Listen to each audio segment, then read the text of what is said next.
Okay, तो हम लोग देख रहे थे ग्राफिकल मेथड। तो ग्राफिकल मेथड में हम लोग देख चुके हैं ट्रायंगल लॉ। अब हम लोग देखने वाले हैं पैरेललोग्राम लॉ। ठीक है, parallelogram law of vector addition. ठीक है, तो वेक्टर एडिशन में हम लोग इस लॉ को कैसे करके यूज करते हैं वो हम लोग देखेंगे।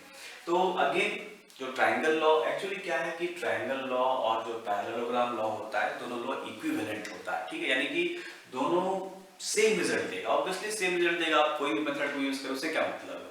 ठीक है, तो ये थोड़ा सा दूसरे तरीके से हम लोग यूज करते हैं। तो कैसे करना है भाई, तो देखिए हम लोग बताते हैं आपको।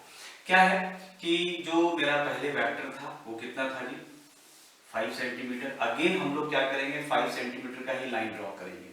ठीक है, तो ये मेरा रिप्रेजेंट करेगा 5 मीटर पर सेकंड। तो ग्राफिकल मेथड है, बिल्कुल ग्राफिक्स पे काम करना है। ठीक है, स्केल पे, प्रोटेक्टर पे और कंपास पे। ठीक है, तो 5 मीटर पर second is represented by 5 centimetre. अब देखेंगे, अब याद किए होंगे आप लोग या फिर पिछले जो सेक्शन में था कि दूसरा जो वेक्टर था वो आपका हॉरिजॉन्टल के साथ में कितना का एंगल बना रहा था, 30 डिग्री का, और उसका जो मैग्नीट्यूड था वो कितना था जी, 3 मीटर पर सेकंड। ये था कितना आपका, 30 डिग्री।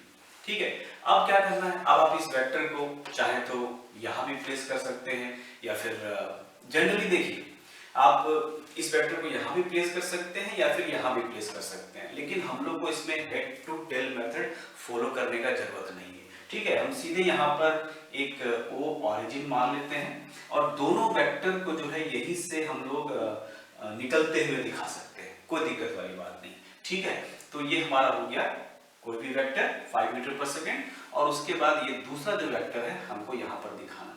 अब थोड़ा सा देखिए यहाँ पर ये चेंज हो गया, यहाँ पर इसका एंगल जो होगा बदल जाएगा यहाँ पे।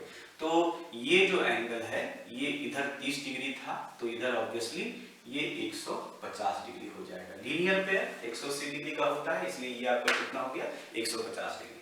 अब आपको क्या करना है, यहाँ पर 150 डिग्री का एंगल बनाना है और यहाँ पर इसको इस तरीके से दिखा देना है। ठीक है, और इसका जो लेंथ होगा आप कितना लेंगे जी, 3 सेंटीमीटर। ओके, तो that will be 3 metre per second. Okay, और इसका लेंथ कितना लेंगे हम लोग, 3 सेंटीमीटर।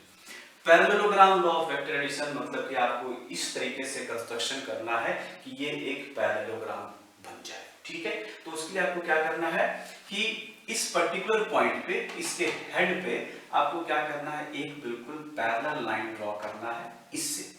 ठीक है, जो कि इसके पैरेलल हो, इस लाइन के पैरेलल हो। तो आप इस ड्रॉ कर सकते हैं पैरेलल लाइन। ठीक है, लाइक दैट। तो ये एक पैरेलल लाइन हो गया, और ये जो लाइन है आपका, ये जो लाइन है ये इसके पैरेलल है। तो इसका लेंथ आपको कितना लेना है, तो ये जो लेंथ जो हो जाएगा 3 सेंटीमीटर, वही इसका भी हम लोग को यहाँ पर लेना है 3 सेंटीमीटर। ठीक है, 3 सेंटीमीटर लेना है, बिल्कुल इसके इक्विवेलेंट, बराबर। और दूसरा जो पैरेलल लाइन है, आप जानते हैं कि अपोजिट साइड्स पैरेलल होता है पैरेललोग्राम में। ठीक है, तो दूसरा जो पैरेलल लाइन है वो आपको यहाँ पे दिखाना है इस तरीके से। ठीक है, ये आपका बन गया क्या जी, पैरेललोग्राम। ठीक है, तो ये जो है इसके पैरेलल है और ये जो है इसके पैरेलल है। अब इन दोनों का सम जो है, इन दोनों वेक्टर का सम जो है इस पैरेललोग्राम के डायगोनल के द्वारा रिप्रेजेंट होगा। किसके द्वारा होगा, डायगोनल के द्वारा रिप्रेजेंट होगा। यानी कि आपको जो डायगोनल लेना है वो ऑरिजिन से लेना है। ठीक है, जहां से आपका दोनों वेक्टर जो है बाहर की ओर निकल रहा है। ठीक है, तो आपको क्या करना है, अब एक डायगोनल बनाना है। इस यहां से स्टार्ट करते हैं। सपोज कीजिए कि ये जो हमारा जो पॉइंट ऑफ इंटरसेक्शन है या फिर लाइन ऑफ इंटरसेक्शन जो है, ये जो पॉइंट है ये मेरा P है। ठीक है, अब इसको क्या कीजिए, ज्वाइन कर दीजिए इस तरीके से। ठीक है, ग्राफिकली सब कुछ ग्राफिकली काम हो रहा है, मन माना कोई काम नहीं हो रहा, सब कुछ ग्राफिकल है। ठीक है, सब कुछ नाप तौल के हम लोग यहाँ पर प्लेस कर रहे हैं। ठीक है, तो ये जो आपका जो डायगोनल हो गया ये रिप्रेजेंट करता है किसको, सम को, यानी कि रिजल्टेंट को। तो this is the R vector which is the sum of this A vector and this B vector. Therefore R vector that is equal to A vector plus B vector. ठीक है, तो ये आपका क्या हो गया, parallelogram law of vector addition. ठीक है, वेक्टर एडिशन। अब ये दोनों ग्राफिकल मेथड है, दोनों मेथड जो है टाइम टेकिंग है, ठीक है, और इसका एक लिमिटेशन भी है, दोनों लॉ का एक लिमिटेशन क्या है? लिमिटेशन ये है कि यदि 2 वेक्टर है तब तो ठीक है, लेकिन 3 वेक्टर होगा तो फिर ट्रायंगल लॉ या फिर पैरेललोग्राम लॉ जो है हम लोग अप्लाई नहीं कर सकते हैं। फिर हम लोग अप्लाई करते हैं पॉलीगन लॉ। क्या अप्लाई करते हैं? If we have more than 2 vectors, ठीक है, मोर देन 2 वेक्टर्स यदि हम लोग का के पास भी होता है तो हम लोग यूज करते हैं polygon law of vector addition, ठीक है, polygon law of vector addition.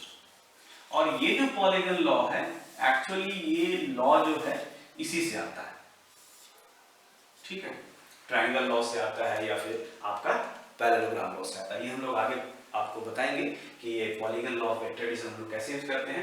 फिलहाल हम लोग यहीं पर कॉन्सेंट्रेट करते हैं और इस तरीके से हम लोग ये देख रहे हैं कि रिजल्टेंट वेक्टर जो है आपका a प्लस बी वेक्टर, यानी कि इस तरीके से हम लोग वेक्टर को ऐड कर सकते हैं।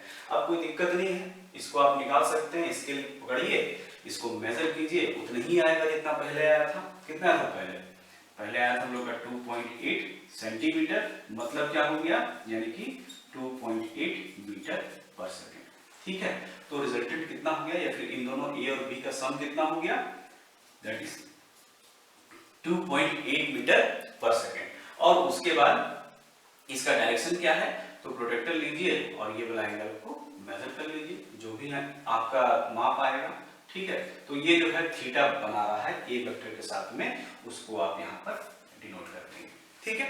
तो ये आपका हो गया ट्रायंगल लॉ और पैरेललोग्राम लॉ, ठीक है, दोनों हम लोग सीखे ग्राफिकल मेथड से, है ना। अब आइए हम लोग चलते हैं एनालिटिकल मेथड पे, यानी कि एनालिटिकल मेथड क्या होता है, क्योंकि हम लोग आगे चल के एनालिटिकल मेथड यूज करने वाले हैं। हम लोग के पास इतना टाइम नहीं है कि हम लोग ग्राफिकल मेथड इस तरीके से बनाएंगे, सॉल्व करेंगे, ठीक है। तो let us learn about analytical method of addition, ठीक है, वेक्टर एडिशन, यानी कि कैसे करके हम लोग उसको ऐड करते हैं। ओके, तो हम लोग देख रहे थे ग्राफिकल मेथड, ठीक है। अब हम लोग देखने वाले हैं analytical method of vector addition.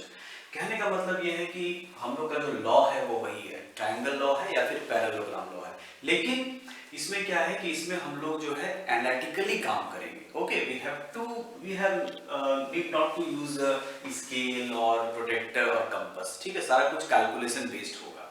तो क्वेश्चन वही रखते हैं, ठीक है। तो हमारे पास में क्या है जी, हमारे पास में एक 5 मीटर पर सेकेंड। अब ये 5 मीटर पर सेकेंड जो है इसको स्केल करने का जरूरत नहीं है, आप इसको कैसा भी दिखा सकते हैं, लेकिन इसका डायरेक्शन बस आप सही दिखाइएगा, ठीक है। और अगर वो भी सही नहीं दिखाए तो कोई दिक्कत नहीं है, क्योंकि हम लोग यहाँ पर ग्राफिकली कुछ भी यूज नहीं करने वाले हैं। तो बस 5 मीटर पर सेकेंड हम लोग यहाँ पर दिखा दिए। और उसके बाद दूसरा जो था हमारा क्या था जी, 3 मीटर पर सेकेंड था, ठीक है। तो 3 मीटर पर सेकेंड था, तो इस तरीके से हम दिखा देंगे। लेकिन ट्रायंगल लॉ है तो इसीलिए जो हेड टू टेल जो प्रोसीजर है उसको फॉलो करना है, ठीक है। तो यहाँ पर हम लोग इस तरीके से ये दिखा देंगे। हम लोग थोड़ा सा पहचान रखिए कि ये 5 मीटर पर सेकेंड है और ये जो है आपका 3 मीटर पर सेकेंड है, और ये इसके साथ में 30 डिग्री का एंगल बना रहा है, ठीक है। तो इसको बिल्कुल एक्यूरेट बनाने का जरूरत नहीं है, आप जस्ट इसको सिंपली भी बना सकते हैं, ठीक है। अब उसके बाद आपको मालूम है, आपको दिखाना है इसका रिजल्टेंट, यानी इन दोनों के सम को दिखाना है। तो ये जो है रिप्रेजेंट कर रहा है सम को, ठीक है। अब भाई इसको हम मेजर तो नहीं कर सकते, मेजर करेंगे तो मेरा सही आंसर नहीं आएगा, ठीक है, क्योंकि हम लोग ग्राफिकल अप्रोच नहीं कर रहे हैं। तो हम लोग इसको अब एनालिटिकली सॉल्व करेंगे, ठीक है। तो इसका डायरेक्शन तो हम लोग को मालूम है, ठीक है, this is the direction. Okay, तो कैसे सॉल्व करना है, इसको सॉल्व करने के लिए हम लोग यूज कर सकते हैं कोसाइन रूल, ठीक है। ट्रिग्नोमेट्री में कोसाइन रूल जो है हम लोग इसमें अप्लाई कर सकते हैं, ठीक है। और कोसाइन रूल क्या होता है, पढ़े हैं आप लोग, नहीं पढ़े हैं तो थोड़ा सा यहाँ पर मैं रिवाइज कराता हूँ। जैसे कि कोई एक ट्राइंगल है, ठीक है, ये इसका साइड है ए बी सी, ये वाला जो एंगल है ये इसके जस्ट अपोजिट वाला एंगल, ठीक है, ये वाला एंगल ये है अल्फा, ये इसके अपोजिट वाला एंगल ये है बीटा, और सी के अपोजिट वाला एंगल है ये आपका गामा। ठीक है। तो अकॉर्डिंग टू कोसाइन रूल हम लोग क्या लिखते हैं, यदि if we want to find the value of this side, यानी कि a निकालना चाहते हैं, तो a square is equal to b square c square minus 2bc cos a के अपोजिट वाला एंगल, ठीक है, ये वाला एंगल, अपोजिट वाला एंगल यानी कि अल्फा। Very simple. दूसरा, यदि आपको b निकालना है तो b square is equal to a square c square minus 2ac cos b के अपोजिट वाला एंगल क्या है, बीटा, कॉस बीटा। और यदि c निकालना है तो c square is equal to आपका क्या हो जाएगा, a square b square minus 2ab cos कौन सा, c के अपोजिट वाला एंगल जो कि आपका क्या हो गया, गामा। तो ये है आपका कोसाइन रूल, ठीक है। तो इससे हम लोग क्या कर सकते हैं कि इस वाले साइड का जो मैग्नीट्यूड है वो अब निकाल सकते हैं, ठीक है, क्योंकि अपोजिट एंगल हम लोगों को दिया हुआ है जो कि आपका 30 डिग्री है और ये हम लोगों को निकालना है, तो इसका मैग्नीट्यूड हम लोग निकाल सकते हैं। तो let us find the magnitude. तो मैग्नीट्यूड निकालने के लिए r square 5 square 3 square minus 2 into 5 into 3 cos and then this particular angle, ये वाला अपोजिट वाला एंगल, ठीक है, कॉस 30 डिग्री। तो जब आप इसको सॉल्व करेंगे आपका जो आंसर है वो कितना आ जाएगा, 2.8, ठीक है। तो 2.8 मीटर पर सेकेंड, कितना आसान है कि नहीं।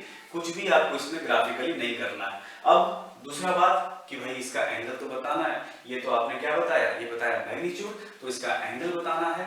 तो इसका एंगल बताने के लिए आप यानी कि आपको बीटा यहां पर निकालना है, ठीक है। तो बीटा यहां पर निकालना है तो आप ये वाला जो फॉर्मूला है ये यूज कर सकते हैं for calculating this particular angle, ठीक है।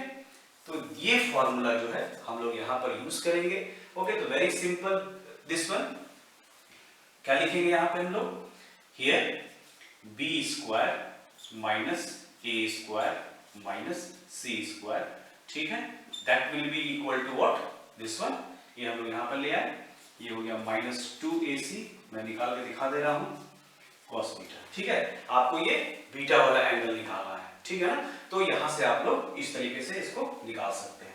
तो this will be equal to 2ac cos beta that is a square plus c square minus b square and then finally cos beta will be equal to a square c square minus b square by 2ac, ठीक है।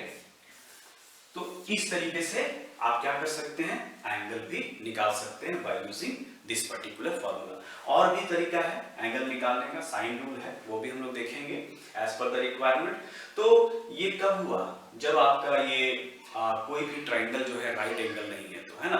और यदि आपका जो triangle है right angle है, ठीक है, राइट एंगल ट्रायंगल है, तब तो और ये आसान हो जाता है, ठीक है। सपोज कीजिए कि आपके पास में दो वेक्टर है इस तरीके से, ये आपका दिया हुआ है 5 न्यूटन, ये दिया हुआ है 4 न्यूटन, ठीक है।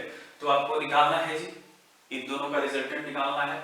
तो रिजल्टेंट निकालने के लिए आप क्या करेंगे, ट्रायंगल लॉ अप्लाई करेंगे। आप इसमें ट्रायंगल लॉ अप्लाई करेंगे, आप यहां पर लिखेंगे 5 न्यूटन, ठीक है, this one is 5 Newton and this one is 4 Newton, ठीक है, दिस वन इज 4 न्यूटन। और ऑब्वियसली ये दोनों जो है आपस में कितना का एंगल बना रहा है, 90 डिग्री का बना रहा है। तो ये जो है बहुत ही आसान हो जाता है, इसमें आपको फिर ये कोसाइन रूल लगाने का जरूरत नहीं है, आप इसमें पाइथागोरस लगा सकते हैं और ये रिजल्टेंट आप लोग यहाँ पर कैलकुलेट कर लेंगे। तो रिजल्टेंट आपको पता है कैसे कैलकुलेट करना है, this resultant will be the hypotenuse of this right angle triangle. तो यहाँ पर हम लिखेंगे r is equal to how much, that is 5 square plus 4 square. तो इस तरीके से ये राइट एंगल ट्रायंगल में और भी आसान हो जाता है। नाउ अब आता है बात एंगल का। तो एंगल आपको निकालना है तो आप कोई भी फॉर्मूला लगा लीजिए, sin theta, cos theta, tan theta, ठीक है। तो you can apply the formula and you can get that particular value theta. क्योंकि याद रखिएगा जब भी आप किसी वेक्टर के रिजल्टेंट को बताते हैं, यानी कि दो वेक्टर के सम को बताते हैं, तो उसका मैग्नीट्यूड और डायरेक्शन दोनों दिखाइएगा, दोनों दिखाना बहुत जरूरी है, ठीक है। तो this is basically concept that we get. तो हम लोग यहाँ पर किस तरीके का कॉन्सेप्ट प्राप्त करते हैं? कॉन्सेप्ट ये है कि ए वेक्टर और बी वेक्टर को जोड़ने का मतलब ये है कि ए और बी वेक्टर को रिप्लेस करना, ठीक है, और उसको रिप्लेस करके हमको एक सिंगल वेक्टर से दिखाना, यही आपका क्या कहलाता है? एडिशन ऑफ वेक्टर कहलाता है, ठीक है। अब कभी कभी आप लोग देखेंगे subtraction of vector. Subtraction of vector कुछ नहीं है, ठीक है, उसको देख के आपको कंफ्यूज नहीं होना है, या फिर हम बात करें ग्राफिकल मेथड का या फिर एनालिटिकल मेथड का। सब्सट्रैक्शन वेक्टर जानने के लिए आपको ये जानना होगा कि भाई नेगेटिव वेक्टर क्या होता है, ठीक है। तो मैं आपको बताता हूं सब्सट्रैक्शन ऑफ वेक्टर, ठीक है, यानी कि ए वेक्टर माइनस बी वेक्टर, ठीक है, ए वेक्टर माइनस बी वेक्टर। तो ए वेक्टर माइनस बी वेक्टर, तो ये एक्चुअली वेक्टर का सम ही है ना। ये आपका क्या हो गया? A vector plus minus B vector, ठीक है, that will give you the result. यानी कि बी वेक्टर जो है ये आपका क्या हो गया? निगेटिव वेक्टर हो गया। तो निगेटिव वेक्टर का क्या पहचान है जी? निगेटिव वेक्टर बोलने का मतलब है कि हमारा जो प्रीवियस जो बी वेक्टर था वो ये जो है ये उसी के मैग्नीट्यूड का है, ठीक है। यानी कि अगर मेरा जो वेक्टर था वो पहले इतना बड़ा था बी वेक्टर, तो मेरा जो ये निगेटिव वेक्टर है वो भी इतना ही बड़ा है, ठीक है। बट लेकिन डिफरेंस क्या है? इस निगेटिव वेक्टर का डिफरेंस ये होगा कि मैग्नीट्यूड तो सेम है लेकिन इसका डायरेक्शन जो हो जाएगा वो अपोजिट हो जाएगा, यानी कि इस तरीके से हो जाएगा, ठीक है। तो actually subtraction of vector is nothing, it is just the addition of vector, ठीक है। लेकिन एडिशन ऑफ टू वेक्टर, इसमें से एक वेक्टर आपका क्या हो जाएगा? वो हो जाएगा निगेटिव वेक्टर। तो निगेटिव में आपको क्या करना है? कुछ नहीं करना, बस उसका साइन पे दिमाग लगाना है कि उसका साइन जो हो जाएगा वो अपोजिट हो जाएगा, ठीक है। तो नेक्स्ट टॉपिक में हम लोग अब देखेंगे मल्टीप्लिकेशन ऑफ वेक्टर, ठीक है।